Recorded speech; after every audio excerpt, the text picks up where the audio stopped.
ஆண்டவருடைய பிள்ளைகளே, இதில் நம்ம எதை பார்க்க போகிறோம்னா, சில மனிதர்களிடத்தில் இருக்கிற ரொம்ப மோசமான ஞானக்குறைவு என்னென்னா வீம்பு. ஒரு ஆண்டவருடைய பிள்ளைகளுக்கு இந்த வீம்பு மட்டும் என்றைக்குமே இருக்கவே கூடாது.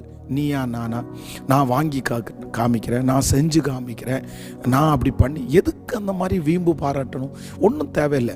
சிலர் கார் வாங்குறதுக்கு வீம்பு பாராட்டுவாங்க. அவங்களுக்கு ஒரு விஷயம் ஒருத்தர் கார் கேட்டு கொடுக்கலன்னு வச்சுங்களேன், கொடுக்கலன்னா நீ எனக்கு கார் கொடுக்காம மாட்டியா பாரு, உன் கண்ணுக்கு முன்னாடி நான் கார் வாங்கிக்கிறேன் பாரு அப்படின்னு சொல்லி கடன் வச்சு கொண்டு போய் லோனில் விழுந்து அந்த காரை வாங்கி, இவங்களுக்கு அந்த கார் தேவையே இருக்காது, பெரிய பிரயோஜனமே இருக்காது. ஆனால் அதை வாங்கி கடன்காரர்களாகி திரும்ப ரொம்ப அவமானத்துக்குள்ளே போகிற எத்தனை பேர் இருக்காங்க தெரியுமா? பொதுவாக நம்முடைய சில திருச்சபைகளில் பார்த்தீங்கன்னா இந்த ஆசீர்வாத தட்டு அப்படின்னு எல்லாம் கொடுப்பாங்க.